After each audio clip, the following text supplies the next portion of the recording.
سەرنجە ئەو پیاوە بەتەمەنە توانیەکی باشی هەیە بۆ ئەنجامدانی کارەکانی ڕۆژانەی بە تایبەت پەرستشەکانی وەکو سەردەمی گەنجێتی تاوەکو ئێستاش جێبەجێ دەکات. پەیام لە ئێستادا میوانی حاجی محەممەد سەعیدە لە گوندی گەڵاغاجی سەر بەناحی یاغجەلەر. حاجی محەممەد 116 ساڵ تەمەنی بەڕێ کرد و توانایەکی باشی هەیە بۆ ئەنجامدانی کارەکانی ڕۆژانەی بە تایبەت پەرستشەکانی وەک سەردەمی گەنجی بەجێ دەگەیەنێت.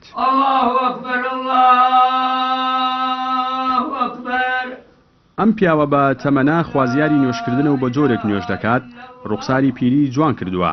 کاتێک کە دەیبینی دەخوازی تۆش بگەیتە تەمەنی پیری. بە جۆرێک جیان لە هەرچی کەسە لە ماڵەکەی خۆیدا و کاتی نوێژە فەرزەکان وەک مزگەوتەکان بانجی ئەو نوێژە دەدات و پاش قامەتکردن نوێژە فەرزەکە بەجێ دەگەیەنێت. لە لایەکی تر بە زمانێکی شیرینی کوردی تایبەت بە دەڤەری گەرمیان یادگارەکانی دێرزەمانێک دەجێڕێتەوە کە خۆی تێدا ژیاوە بە نمونە گرانێ گەورەکە و بەفرە سوورەکە و شۆڕشی شێخ مەحموودی حەفید. شوانیم کردووە، سەپانیم کردووە،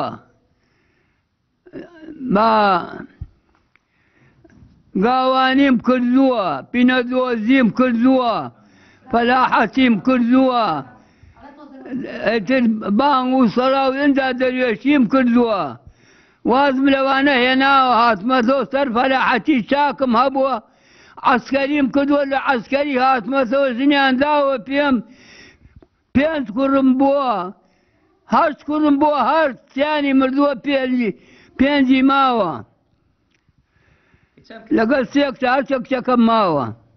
ئارەوەڵا لە وەختی نوێژەکەی عەیبم لێ بەدانیشتنەوە کولی بەیانیان هێستی و دوو ڕکات نوێژ دەکەم، دوو ڕکات فەرزی بەیانی، ئەوە 34 ڕکات کولی بەیانی 12 ساڵە، 15 ساڵ زیاترە.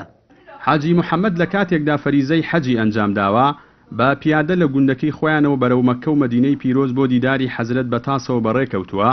بە چەندین مانگەیشتووەتە دیدار وە خۆی دەڵێت بە خۆشحاڵیەکی زۆرەوە وێڕای شەکەت و ماندووبوونی ڕێگا، بەڵام لە خزمەتی پێغەمەری خۆشەویست درودی خوای لەسەر بێت ماندوێتیبوونی نییە لە کاتی قسەکانمان لەگەڵ ئەم پیاوە بە ویقارە.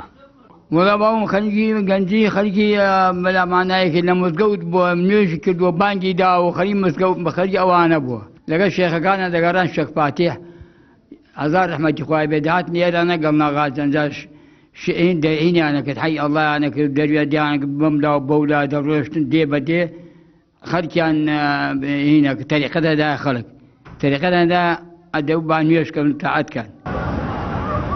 بە پێی زانیاریەکان ساڵی پار هاوڵاتیەکی بە تەمەنی هەرێمی کوردستان کە خەڵکی ناوچەی بارزان بوو لە تەمەنی 109 ساڵیدا فەریزەی حەجی ئەنجامدا. وەزارەتی ئەوقاف ئەوی بە تەمەنترین هاوڵاتی هەرێم ناوبرد. بە پێی تەمەنەکەی بێت حاجی محەممەدی 117 ساڵ بە تەمەنترین هاوڵاتی هەرێمی کوردستانە. جەلال جەباری، کەناڵی ئاسمانی پەیام، گوندی گەڵاغاج لە ناحیەی ئاغجەلەر.